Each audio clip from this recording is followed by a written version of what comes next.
Boa noite, irmãos. Vamos avançar um pouquinho mais no nosso estudo. Está todo mundo bem manso para ouvir sobre irritação. Esses dias estudando Provérbios, o texto diz que a sabedoria, em letra maiúscula, que é Jesus, grita nas praças. E aí eu falei, Senhor, não pode. Porque o texto de Isaías 40 diz que ele não grita. Diz que ele nunca levantou a voz. Então, aí eu fui estudar o original da palavra grita. O original lá é pula de alegria. Sabe quando você está extremamente contente com algo e você fica saltitante e pulando e dizendo para todo mundo a respeito daquilo que está te deixando extremamente feliz? Esse é o sentido. Então, o nosso Senhor é maravilhoso, né? Vamos lá, curva a sua cabeça, deixa eu fazer mais uma oração. Senhor, queremos te agradecer pelo teu amor, pela tua bondade. Te agradecemos pela maneira pela qual o teu Espírito Santo tem guardado as nossas vidas. Te agradecemos por Cristo, pelo teu amor, pela tua bondade, por tudo que o Senhor tem feito por nós. Lembramos a Márcia, lá naquela UTI, pedimos a tua visitação sobre ela. Obrigado porque o Senhor é Senhor de vivos e mortos. Muito obrigado. Lembramos, Senhor, das nossas vidas e pedimos a tua graça e o teu favor, agora que nós vamos ouvir a tua palavra. Fortalece-nos para entendermos ela e para, ao entendermos ela, podermos cooperar com o teu Espírito Santo. Muda os nossos corações, transforma as nossas vidas, torna-nos pessoas mansas, que todo grito desapareça das nossas casas, que toda irritação desapareça dos nossos lares. Senhor, nos ajuda para que o teu bom nome seja glorificado. Eu oro em nome de Jesus. Amém, Senhor. Amém. Muito bem, meus queridos. Nós estamos estudando o texto de 2 Coríntios, capítulo 6, do versículo 11 ao versículo 13, onde ele vai dizer que ele roga para que os coríntios dilatem o seu coração. Paulo desejava ter com eles uma relação de amor, uma relação de um líder com seus liderados, uma relação de um pastor com suas ovelhas, uma relação de um pai que os gerou em Cristo, com seus filhos. Paulo desejava isso. Mas Paulo não conseguia isso, por quê? Porque Paulo encontrava um impedimento no afeto deles. O afeto deles não deixava eles se desenvolverem. Então era um afeto infantil, oscilante, não constante, era um afeto que era predominado por disputa, por divisão, por resistência, era um afeto todo complicado. E Paulo, então, mediante o Espírito Santo, nos revela que para alcançarmos o amor para com Deus e uns para com os outros, nós precisamos lidar bem com os nossos afetos. Gente complicada no afeto é gente que não avança, não tem jeito. O profeta Isaías, o salmista, ele segue no Salmo 42, versículo 5 e 11, ele diz assim: por que estás abatido, ó minha alma? Por que te perturbas dentro em mim? Espera em Deus, pois ainda o louvarei, a Ele, meu Deus e Redentor meu. Alguns irmãos dizem que o espírito dele está falando com a alma, o que é uma possibilidade. Particularmente, a minha impressão é a seguinte, que a mente está falando com a emoção. É como se a mente dissesse assim: ô, para. Quer ficar quieta? Espera em Deus. Aqui já entendeu, mas aqui não. O Spurgeon tem uma frase que diz que a distância do céu e do inferno é de um palmo. É uma verdade aqui, descer aqui. Porque aqui o cérebro ele tem uma capacidade de entender e de compreender mais rapidamente. O cérebro consegue fazer isso. Mas a emoção, ela é lenta. Ela é mais demorada.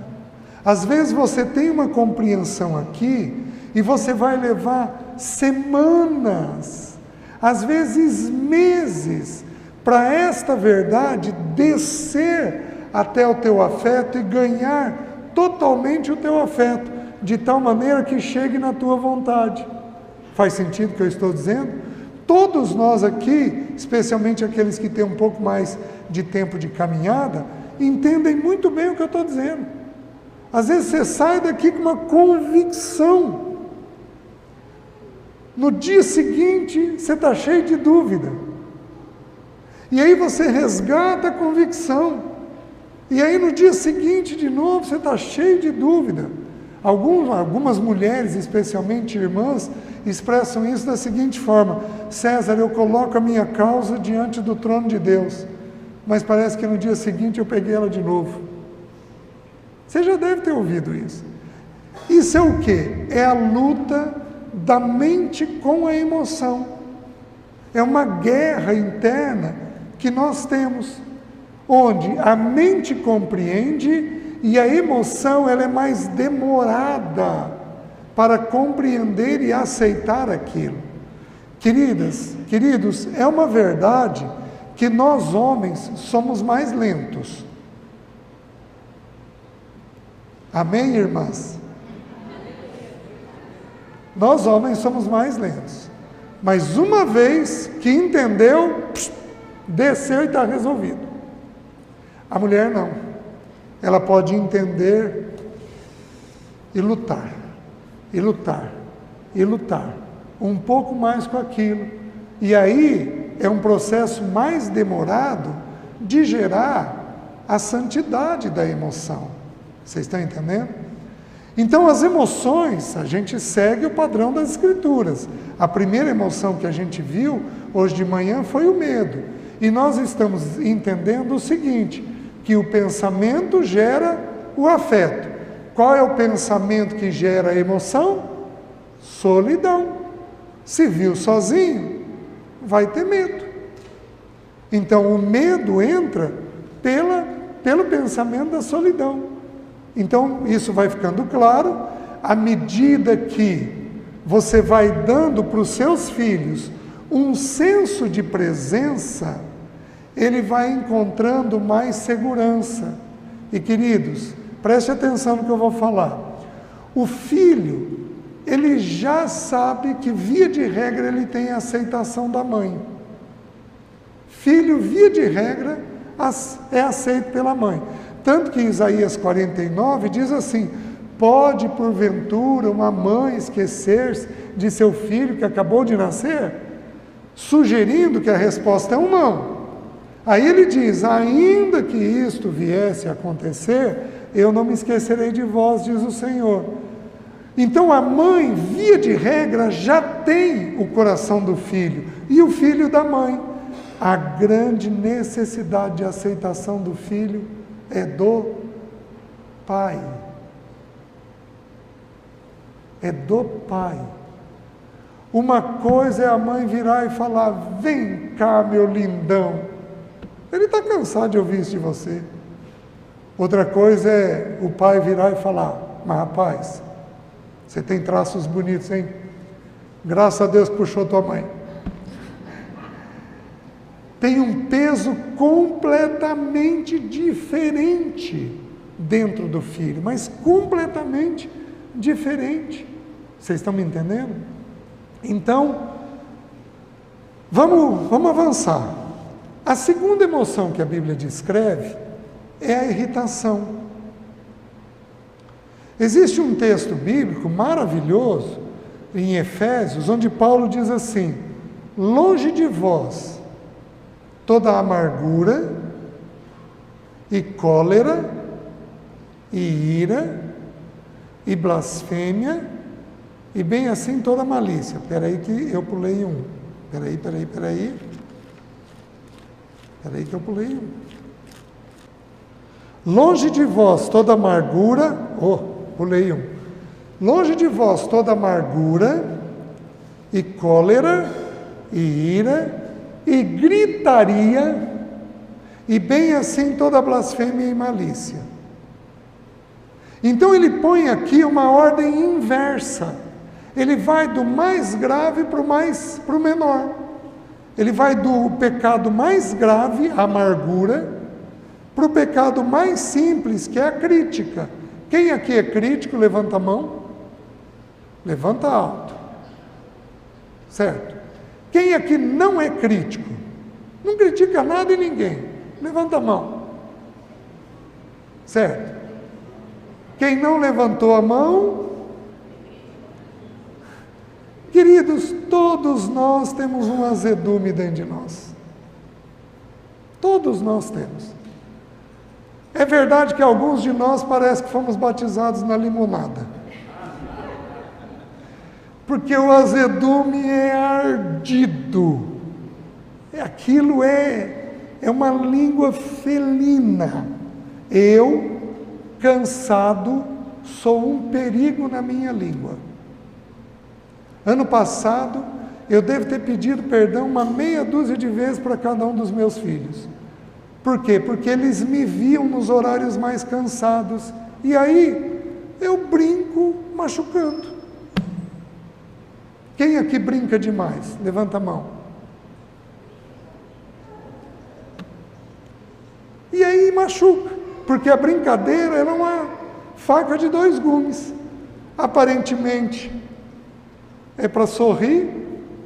Os que levantaram a mão, vocês vão decorar Provérbios capítulo 27, versículo 16 a 18. Lá diz assim, deixa eu confirmar a referência. Eu estou cansado. Estou um perigo para viajar hoje. Espera aí, deixa eu confirmar a referência. 27, versículo 18 e 19. Aliás, vamos falar o 17 também. Quem se mete em questão alheia é como aquele que toma pelas orelhas um cão que passa pela rua. Querido, se você pegar um cão pela rua que está passando, ele vai fazer o que com você? Vai te morder. Quem se mete em questão alheia, não entre no que não te pertence. Não entre. Não entre. Aí diz assim, decorem o 18 e o 19. Como louco que lança flecha, fogo e morte, assim é o homem que diz, fiz isso por brincadeira. 26. 26, 18 e 19. Tudo bem? Como louco que lança fogo, flecha e morte, assim é o homem que engana o seu próximo e diz, fiz isso por brincadeira. Gente, a brincadeira é um perigo. Então, lá no texto de Efésios, ele põe a amargura, aí ele põe a cólera, a ira e a gritaria, a blasfêmia e a malícia. O que é isso? A amargura, deixa eu ir de trás para frente. A malícia é a crítica. A blasfêmia é quando eu dou um rosto para a crítica. E aí eu falo de alguém o que é indevido. Vocês estão entendendo? O grito está fácil de entender. A ira é o que nós vamos estudar. A cólera é quando você joga coisa. Quem aqui já jogou coisa? Levanta a mão. É? Quem aqui tem ATM? tem apertamento ou bruxismo. Esses daí,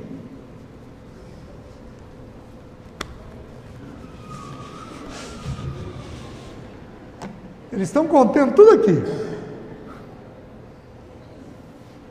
É uma ira, é uma cólera para dentro.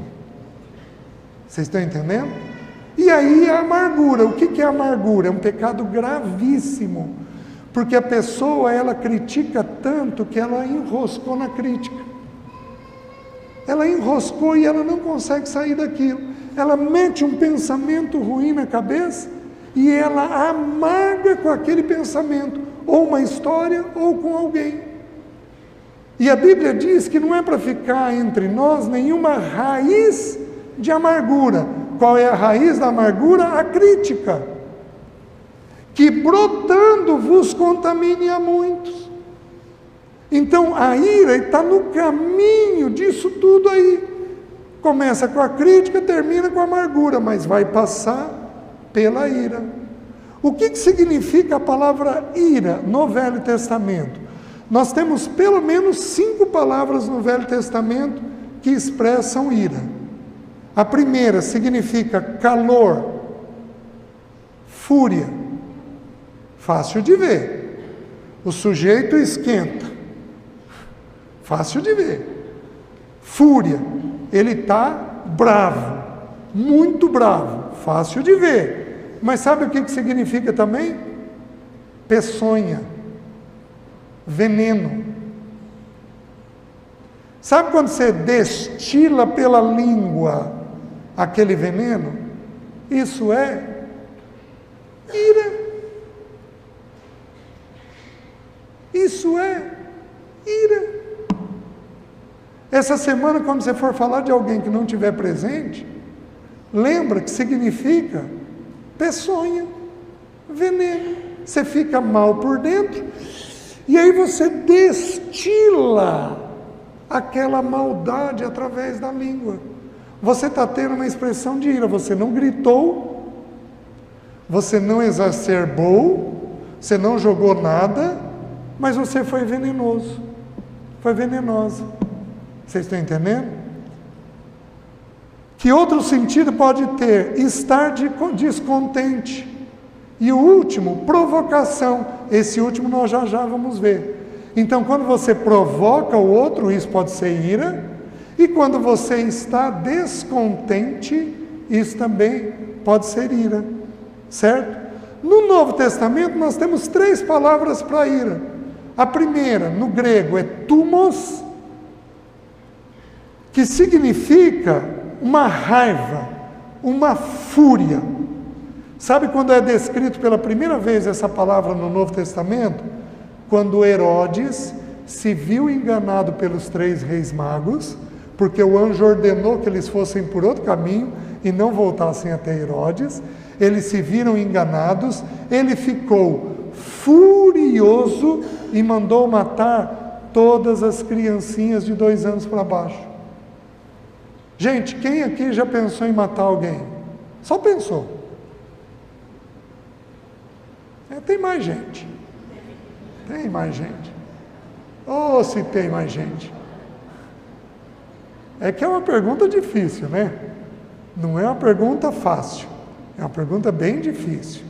Mas a gente tem pensamentos de morte por pessoas. O thumos é isso. O thumos é uma raiva que ela explode, você vai de 0 a 100 em 3 segundos. É um acelera Ayrton. E dura 20 minutos, meia hora. E aí você fica como se nada tivesse acontecido. Você já viu pessoas assim? Você está me entendendo? Então uma ira explosiva dentro de nós. Esta ira é perigosa, porque esta ira pode matar. Esta ira pode tirar você de uma consciência adequada. A outra ira é chamado ergos, no original grego, que significa o quê? Mau humor. Sabe aquela pessoa ranzinza? Nunca nada está bom. Nunca nada está alegre. Quem conhece alguém assim? Levanta a mão. E olha como é que eu fui gentil. Quem conhece alguém assim? Tinha que ser assim, né? Levantar a mão desse jeito. Claro que conheço, né? Então aquele mau humor constante é uma ira que existe dentro de nós. E existe uma terceira ira que ela aparece no texto dos filhos. No texto de Efésios, capítulo 6, versículo 4. E vós, pais, não provoqueis os vossos filhos a ira, mas criai-vos sobre a disciplina e a admoestação do Senhor. Ali aparece a palavra ira. No original, esta palavra é parorgizo. É um terceiro tipo de ira, só que é interessante. Essa daqui significa provocar. Então o texto no original é o seguinte: e vós, pais, não ireis os vossos filhos, aparece para nós por provocar, para que não fiquem irados. E não provoquem eles, para que eles não se sintam provocados. Eu vou mostrar uma coisa que é muito comum de tio.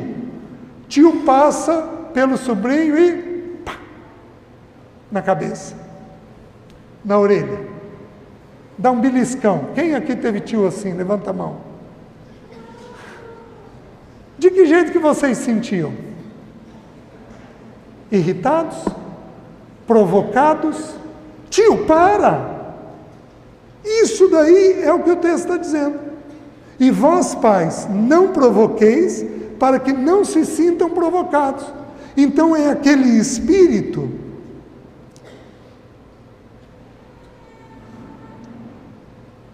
onde a gente incita a pessoa a ira.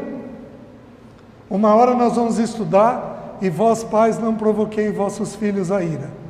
Se é que eu me lembro bem, são 21 coisas que a gente faz para provocar os filhos a ira. Viu? Os filhos vão me amar o dia que a gente tiver esse estudo junto com os pais, né? Mas aí a gente aproveita e estuda: e vós, filhos, honra seu pai e sua mãe. Aí a gente aproveita e estuda isso também, né? Que é importante. Certo? Vamos dar uma olhadinha na Bíblia. É o pensamento que provoca a emoção da ira. Você tem condições de ter uma ira sem pecado? Tem. Irai-vos e não pequeis. Vocês estão entendendo? Deus, por exemplo, quando o povo começou a pedir carne, eles estavam enfastiados do maná. O que Deus fez? Queimou a beira do arraial. Lá em Números. Ele vem e queima a beira do arraial. Uma ira santa. E todo o povo para. Resolveu? Não. Porque aí eles continuaram a queixar. E aí Deus resolveu. O que vocês querem? Ah, é carne que nós queremos. Tá bom. Mandou codornizes. 1 metro de codornizes por 5 quilômetros de diâmetro. Os cálculos que alguns matemáticos fazem. 1 fusca de codornizes por pessoa. Eles comeram até sair pelo nariz. Comeram. Só que aí junto Deus mandou o anjo do julgamento, que matou um tanto deles em Israel, possivelmente os queixosos.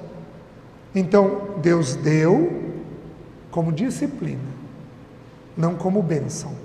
Se é que eu posso dizer que não há bênção na disciplina, porque a disciplina é uma bênção da parte do Senhor. Então, esta ira, qual a primeira vez que a palavra ira aparece na Bíblia? Como eu mencionei, Gênesis capítulo 4. Abram lá. Vamos ler o texto. Gênesis 4. Coabitou o homem com Eva, sua mulher. Esta concebeu e deu à luz a Caim. Então disse: adquiri um varão com auxílio do Senhor. Depois deu à luz a Abel, seu irmão.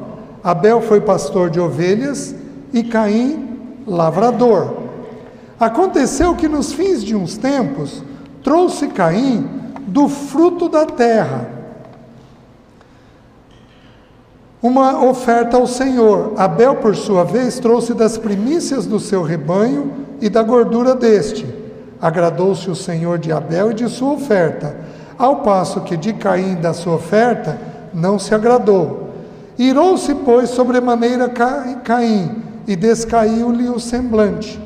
Então lhe disse o Senhor: por que andas irado, e por que descaiu o teu semblante? Se procederes bem, não é certo que serás aceito? Se todavia procederes mal, eis que o pecado jaz à porta. O seu desejo será contra ti, mas a ti cumpre dominá-lo. Ele ficou irado.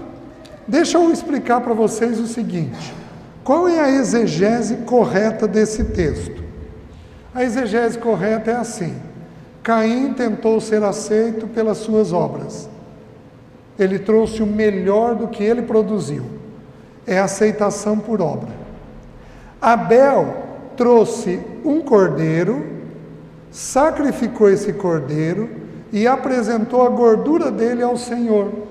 Então Abel entendeu que era pela morte de um animal que ele era aceito. Onde é que Abel aprendeu isso? Aprendeu com Adão. Porque logo que Adão pecou e fez folha de figueira, o que Deus fez? Matou um animal e cobriu a nudez dele. Quem que era aquele animal? Cristo. Quem era o animal que Abel matou, tipologicamente falando? Cristo. Então é fácil de ver isso daí. Por isso que Hebreus nos diz que a oferta de Abel nos fala até hoje. Abel entendeu uma doutrina chamada justificação pela fé. Ele compreendeu o que é ser justificado pela fé e não pelas obras. Agora eu vou fazer uma aplicação. Caim ralou e trouxe a oferta dele. E Deus não aceitou. Porque Deus não negocia o princípio. Caim também sabia da oferta, mas ele optou por trazer o que é melhor dele, e Deus não aceitou isso. Deus não ia rejeitá-lo do nada. Com certeza ele sabia, assim como Abel sabia da oferta. Abel ouviu do pai. É óbvio que Caim, como mais velho, também foi ensinado por Adão a respeito disso daí. Só que ele optou por ser aceito por fazer. Fazer. Então algumas pessoas fazem isso com a gente, alguns líderes querem que a gente faça. E a aceitação de Deus vem apenas pela oferta de Cristo, por esse bendito animal que morreu por nós, que é o nosso Senhor Jesus. Então o que aconteceu com Caim? Quando ele não foi aceito, ele irou. Ele irou e apareceu no semblante. Quem aqui faz caras e bocas quando não está bem? Olha lá. Nossa, quantas vezes a Alessi me cutucou por debaixo da mesa? César, faz cara de paisagem, pelo menos, né? Para que esse descontentamento tão grande? E eu fui aprendendo a lidar com isso. Hoje eu acho que eu estou bem melhor nisso daí. Então aparecia, porque quem está irado mostra no semblante a ira que tem. Vocês estão entendendo? É a mesma coisa de quem está doído. Mostra no semblante a dor que tem. Certo? O que aconteceu com Caim? O Senhor vem até ele e diz assim: por que andas irado e por que descaiu o teu semblante? Se procederes bem, não é certo que serás aceito, mas se procederes mal, eis que o pecado jaz à tua porta e a ti cumpre dominá-lo. Ira é um pecado que nós podemos dominar, porque o texto bíblico está dizendo.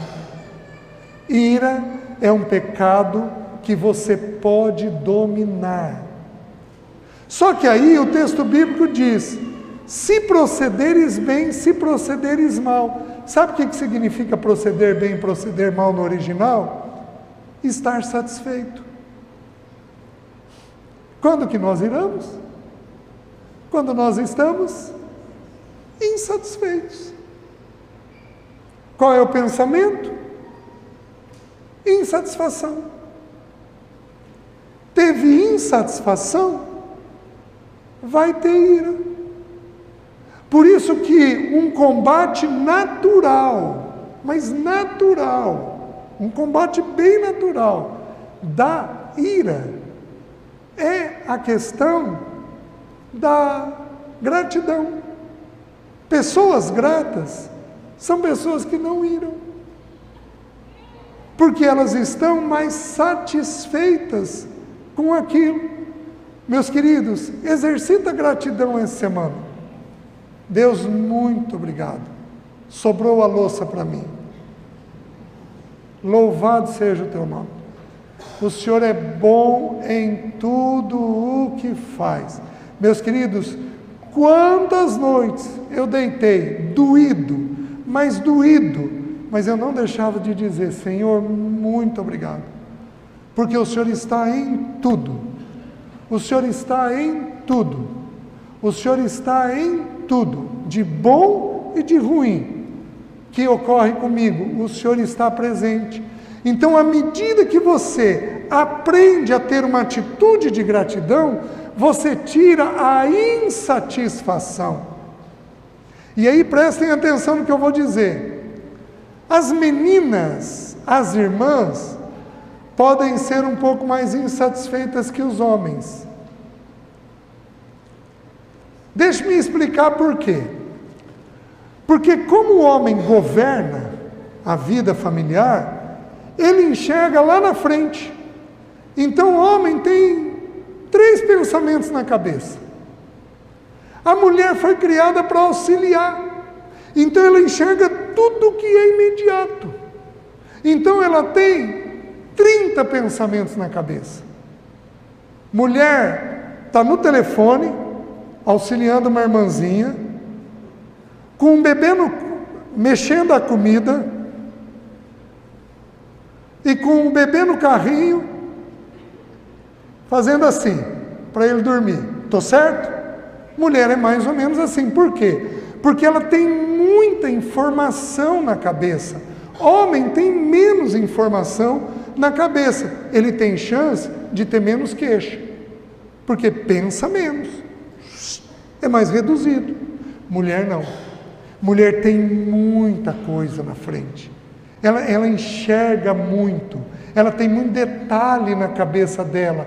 Ai meu Deus, eu tenho que trocar a criança, eu tenho que ver se está com febre, eu tenho que preparar o almoço. Ai meu Deus, minha mãe está doente também, como é que eu vou fazer para ir ver ela? A cabeça dela é cheia, então ela tem mais risco de ter insatisfação.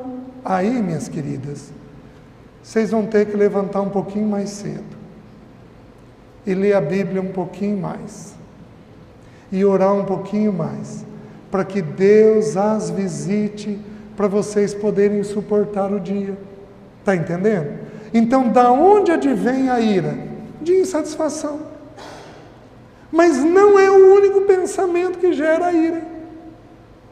Porque o segundo pensamento que gera ira, como eu falei hoje de manhã para vocês, é o pensamento do medo.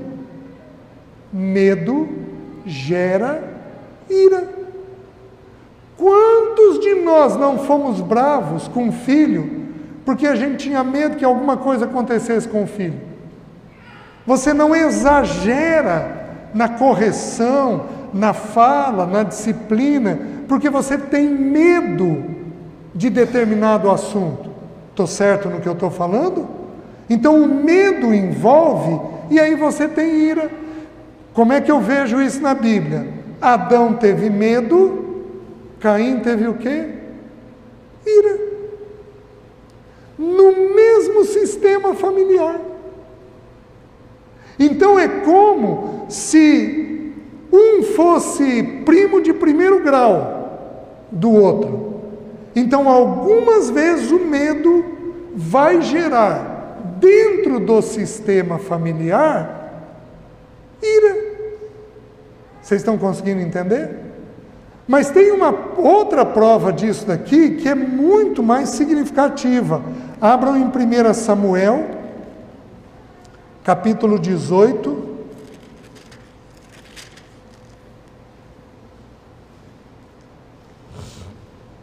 Versículo 9.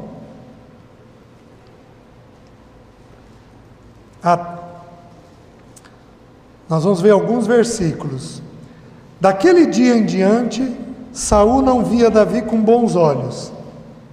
No dia seguinte, um espírito maligno da parte de Deus se apossou de Saul, que teve uma crise de raiva em casa. E Davi, como nos outros dias, dedilhava a harpa. Saul, porém, trazia na mão uma lança, que arrojou, dizendo: encravarei a Davi na parede. Porém, Davi se desviou dele por 2 vezes. Saul temia Davi, porque o Senhor era com este e tinha se retirado de Saul. Pelo que Saul o afastou de si e o pôs por chefe de 1000. Ele fazia saídas e entradas militares diante do povo. Davi lograva bom êxito em todos os seus empreendimentos, pois o Senhor era com ele. Então, vendo Saul que Davi lograva bom êxito, tinha medo dele. Medo gerou o quê? Ira. O medo gerou a ira. Então, pessoas que têm medo de determinada coisa podem ficar irritadas. Vou dar um exemplo. Um homem é avarento, porque ele tem medo que falte. Então, tudo que sobra ele guarda. Ele guarda, ele guarda, ele guarda, ele guarda, ele guarda. Aí a esposa está precisando de um determinado objeto para a criança, uma bolsa de escola, ela vai lá, escolhe a bolsa mais barata e compra. E aí, chega em casa, ele vê aquela bolsa, o que ele faz? Explode. Com ele e com a criança. Por que ele explodiu? Porque ele tem medo que falte. Então, os pensamentos de medo, os pensamentos de solidão que geram a emoção do medo, também podem provocar a emoção da ira. Vocês estão conseguindo entender? Então, são emoções muito próximas que podem gerar uma, desengatilhar a outra. E aí a gente tem um problema sério dentro da pessoa. Porque gente irritada é gente que fica sozinha. Gente irritada é gente que fica sozinha. Vou dar 2 textos bíblicos para os irmãos que provam que eu estou falando. Provérbios 22, 24. Não te associes com o iracundo, nem andes com o homem colérico, porque senão aprenderias as suas veredas. Para que não aprendas as suas veredas, e assim enlaces a sua alma. Ira e cólera é para a gente ficar distante, porque senão a gente aprende o caminho. Ira e cólera é para a gente ficar distante, senão a gente aprende o caminho. Está fazendo sentido, irmãos? Então, gente, agora, como é que eu faço se o meu pai é irado? Como é que eu vou sair de casa? Eu tenho 15 anos de idade. Então você vai ter que aprender a se manter distante daquele comportamento dele o quanto for possível. Porque senão você pode aprender o caminho dele. Quantos de nós aqui não gritamos, não jogamos coisas, não batemos de forma errada? Bater já é errado. Batemos de forma errada Quantos de nós não temos condutas agressivas e estúpidas? Tudo por quê, meus queridos? Tudo porque nós aprendemos com os nossos pais a sermos assim. Então a gente aprende esse comportamento. Na Bíblia tem 2 pecados que são de contaminação: a amargura e a ira. Ela contamina. Que mais? Que outro texto existe que mostra a questão da ira? Fugiu. Desculpem, irmãos, eu estou começando a ficar cansado. Me perdoe. Eu passei no telefone uma parte da tarde agora. Me perdoe. Tá? Já já vem a porção. Então essa é outra coisa que gera ira. Terceiro pensamento que gera ira: ciúmes. Ah, lembrei. Esse é importante. Então deixa eu voltar. Pessoas irritadas ficam sós. Primeiro texto é esse. Segundo texto: quando você abre em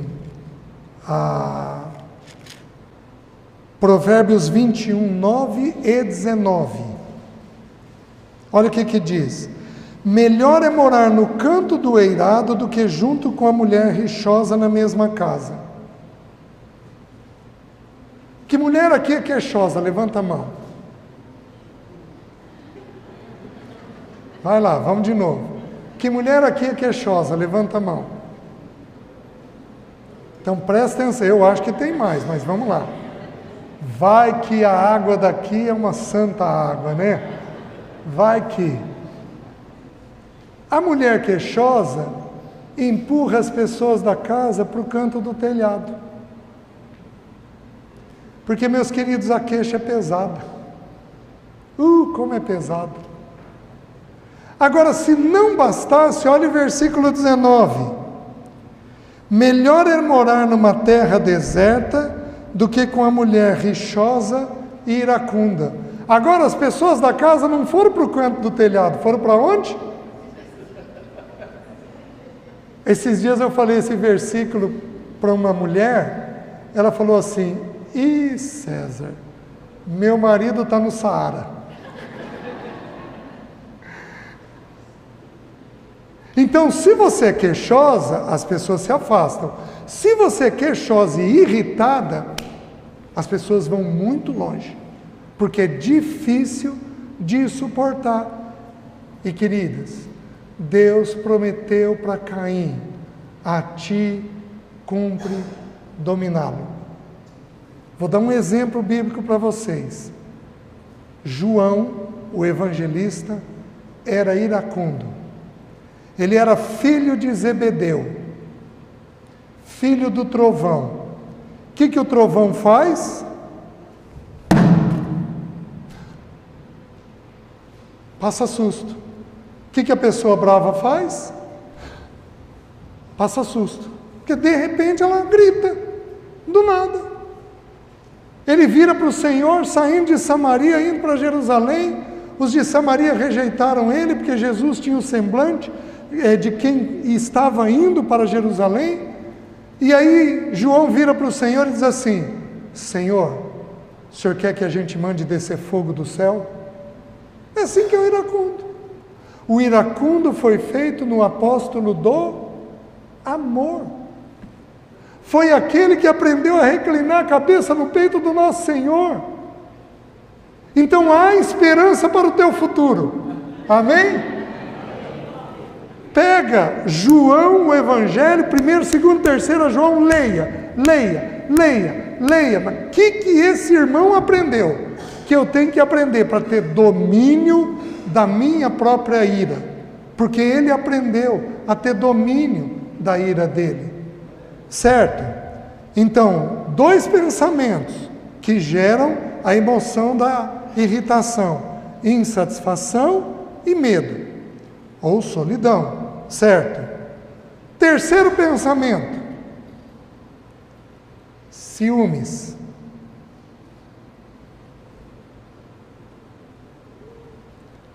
Ciúmes Assim, não respondam.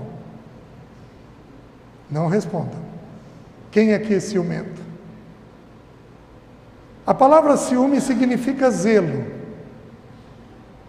A Bíblia não condena os ciúmes. A Bíblia condena o arder em ciúmes. Porque o amor não arde em ciúmes. Abra em Provérbios capítulo 6, versículo 34. Porque os ciúmes excita o furor do marido e não terá compaixão no dia da vingança. Então a pessoa enciumada, ela fica irritada.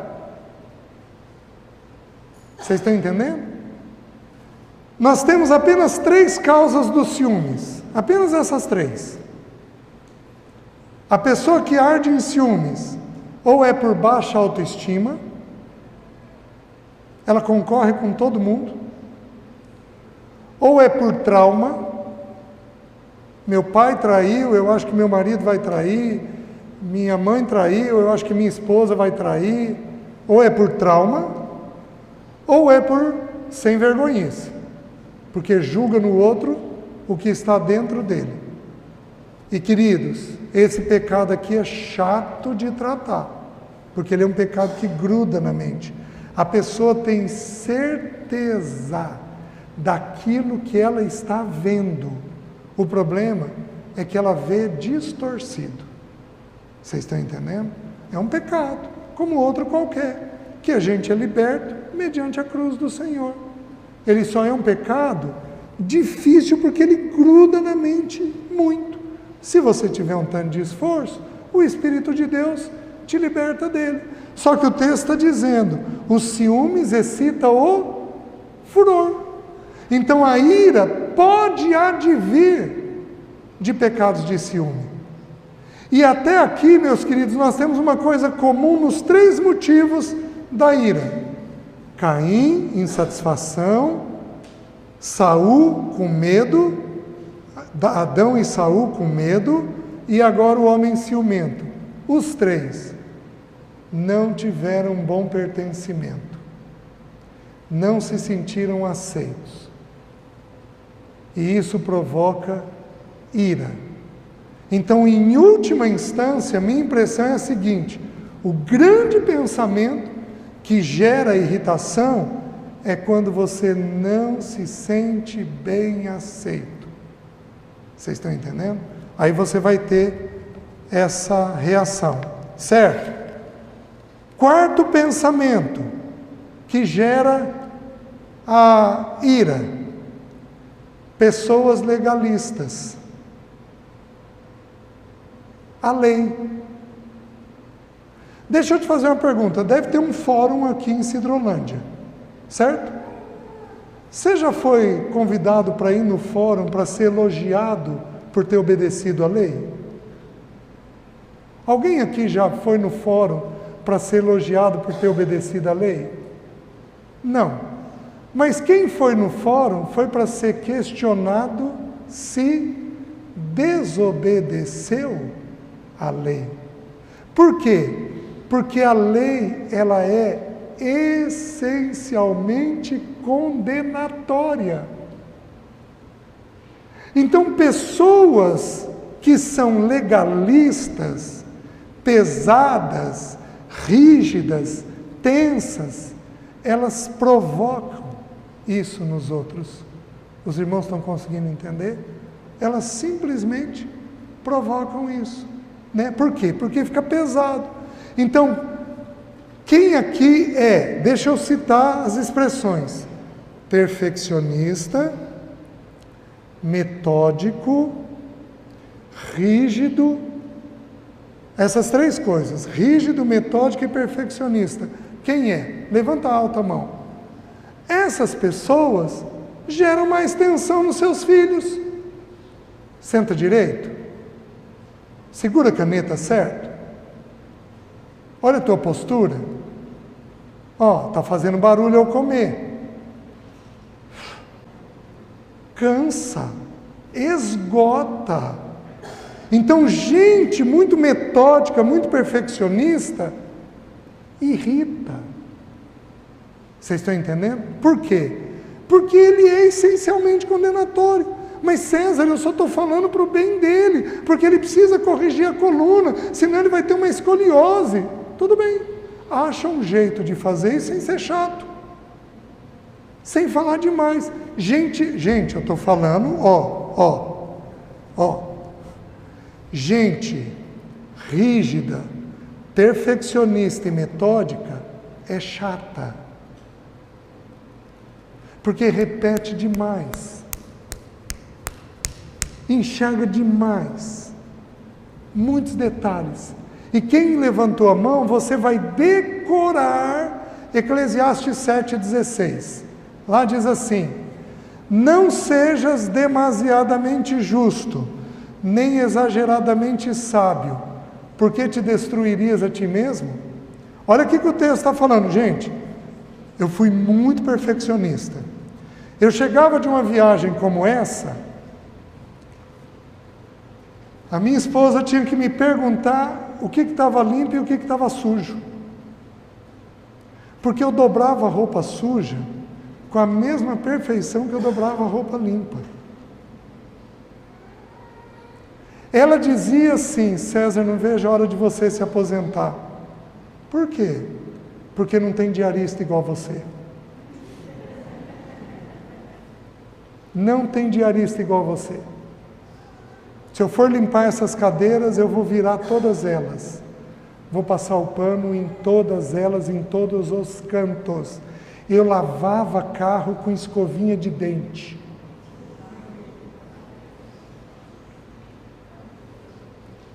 Chato, mas chato e meio.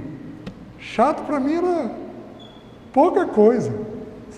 A minha filha tinha 6 anos de idade, virou para mim e falou assim: papai, 6 anos, papai, eu não sei porquê, a minha mente diz que tudo que a mão direita fizer, a esquerda tem que repetir. Toque. Com 6 anos de idade, por quê? O bonitão aqui repassou para ela. Não, assim, assado, não é assim, é desse jeito, é daquele.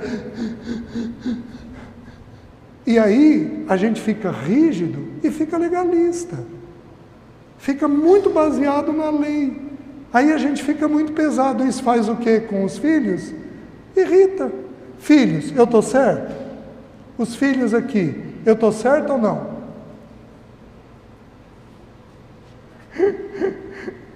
Estou certo. Porque é assim que é. E aí, este pensamento do legalismo, da rigidez, do perfeccionismo, este pensamento, ele vai gerar irritação em você ou nos filhos. Vocês estão conseguindo entender? Ô, gente, a gente precisa entender isso. Última coisa que gera ira: injustiça. Romanos 1,18. Lá diz assim: a ira de Deus se revela do céu contra a ira de Deus se revela do céu contra toda impiedade e perversão dos homens que detêm a verdade pela injustiça. Queridos, injustiça irrita. Só que aí eu preciso abrir um parênteses muito rapidinho. Como nós temos crianças, eu não vou especificar muito. A maior injustiça que um ser humano pode viver são os abusos.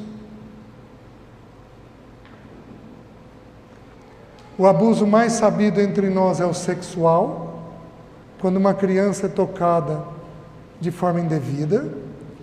Nós temos o abuso emocional, que é quando um filho recebe uma tarefa que não lhe pertence. Uma criança de 10 anos tem que trazer comida para dentro de casa, porque o pai é alcoólatra.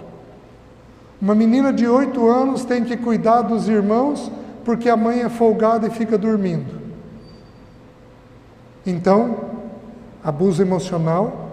O abuso psíquico, quando a psique da pessoa é denegrida, seu isso, seu aquilo. A palavra moderna para isso hoje nas escolas é bullying, é uma injustiça. Nunca chamem o seu filho de preguiçoso. Nunca. Até os 30 anos dele. Nunca. Porque para ser preguiçoso, ele tem que passar por algumas etapas. Ele pode ter TDAH e não ter percepção das coisas. Ele não faz porque não viu. Ele pode ser acomodado, ele pode ser lento, ele pode ser acomodado, ele pode ser procrastinador e ele pode ser preguiçoso. Tem muitas alternativas antes da preguiça. Se você chamar ele de preguiçoso e ele não for, gruda. Gruda. E é uma injustiça difícil de tirar. Quem aqui já conhece alguma situação, ó, a minha gentileza. Quem aqui conhece alguma situação de alguém que foi chamado de preguiçoso? Levanta a mão. Olha lá, quantas pessoas. Vocês estão entendendo? Se ele for procrastinador, ele não é preguiçoso. Ele adia, mas ele não tem preguiça. É completamente diferente.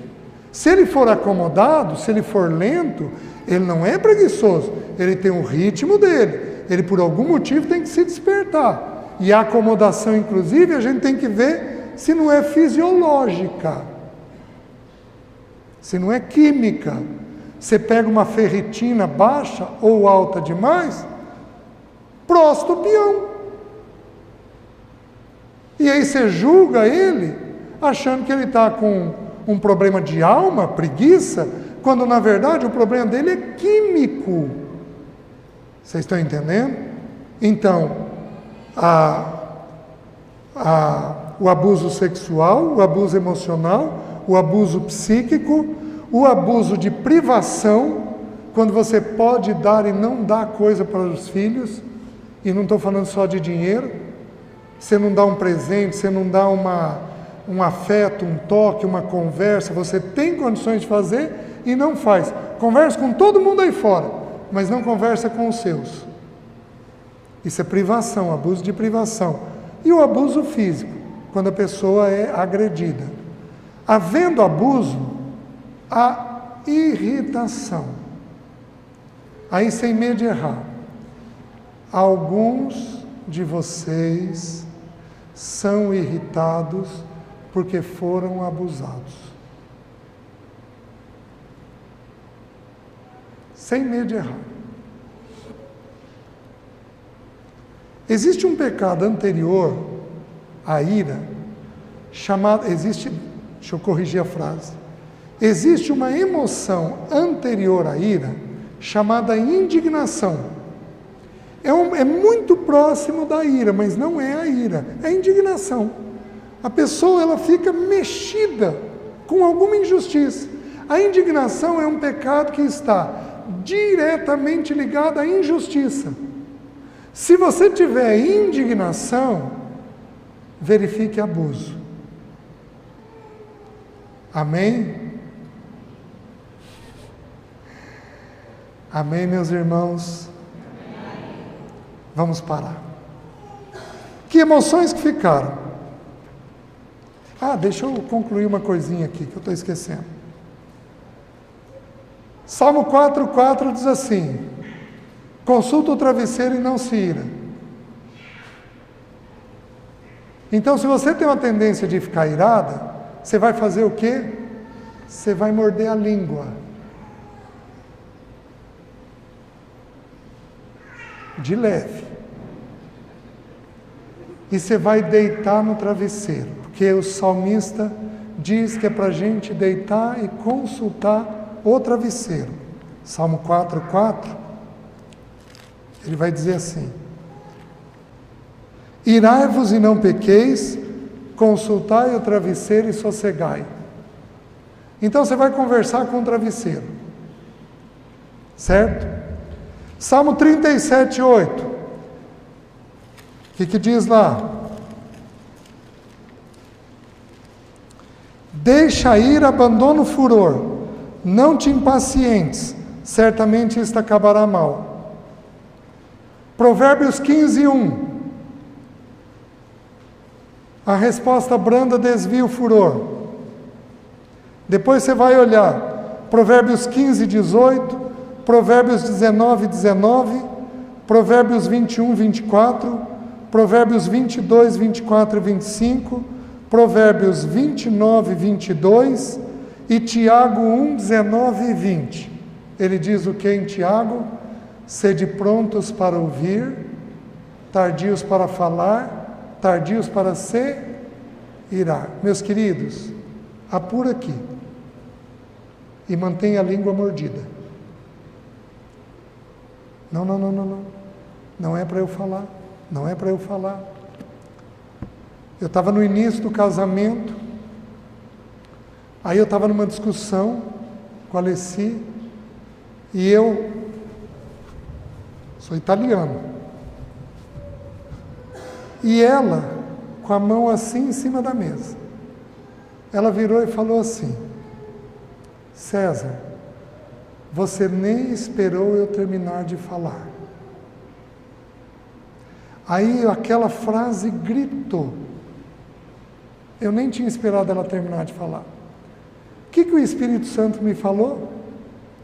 Põe as mãos para trás. E eu passei uns 2 anos conversando assim. Porque eu sou italiano, eu falo com as mãos. Então isso daqui era para mim um morder a língua. Fica quieto. Fica quieto. Fica quieto. Você tem que aprender a ouvir. Você tem que aprender a ouvir. Ouve tudo antes de falar. Primeiro ouve tudo antes de falar. Os irmãos estão entendendo? Sede prontos para ouvir, tardios para falar, tardios para se irar. Jovem, deixa eu fazer uma pergunta para vocês. Seus pais ouvem você completamente ou no meio da frase eles já te cortaram? Não precisa levantar a mão, só pelo sorrisinho eu já vou entendendo. Tá. Tudo bem, pais? Vocês estão entendendo o recado? Sede prontos para ouvir, tardios para falar, tardios para se irar. Amém, meus irmãos? Vamos parar. Eu queria agradecer mais uma vez o Cláudio, os irmãos do governo, o convite que me foi feito. Sempre é a 2ª vez que eu estou aqui. Eu sempre volto satisfeito. Vocês ouvem a palavra muito bem, recebem ela muito bem. Então, louvado seja o nome do Senhor por isso. E vamos continuar em oração. Eu preciso das orações dos irmãos. Eu preciso das orações. Hoje foi um dia extremamente difícil. E os próximos dias eu acho que serão dias bem difíceis para mim. Então, se vocês puderem lembrar de mim em oração, assim, já que o tema era sofrimento, Deus sabe o que faz, né? Deixa eu te deixar um pouquinho mais moído, César, porque aí você prega com um pouquinho mais de autoridade, você tem que lembrar os princípios, porque falar não é difícil. Falar e viver, você precisa ter o joelho no chão o tempo inteiro. Então, muito obrigado. Deus os abençoe, irmãos. Se coloca de pé, deixa eu orar por você.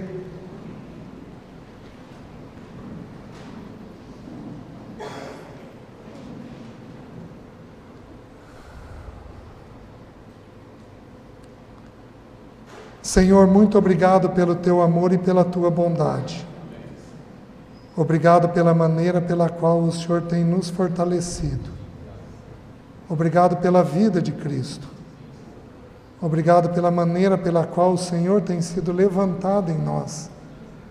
Obrigado porque o Senhor é bom, é amoroso e é gentil conosco. Obrigado porque o Senhor é santo. Senhor, faz com que a vida de Cristo venha sobre nós. Que nesses lares, Senhor, não exista grito, não existe irritação, mas existe uma voz doce e suave, existe um afeto amoroso e gentil, que existam pessoas pacíficas e entregues a Ti mesmo, que a Tua vida e que a Tua mansidão domine as casas dessa congregação. Senhor, ajuda-nos para que as mulheres sejam mansas, Tira, Senhor, todo grito das irmãs. Tira todo o grito das irmãs. Tira todo o grito dos homens. Tira isso, Senhor, do nosso meio. Em nome de Jesus, tira isso do nosso meio, para que o Teu nome seja glorificado. Meus irmãos, eu estou com uma direção da parte de Deus. Eu queria que aquelas pessoas que gritam, que são queixosas, que pesam a casa, viessem aqui na frente.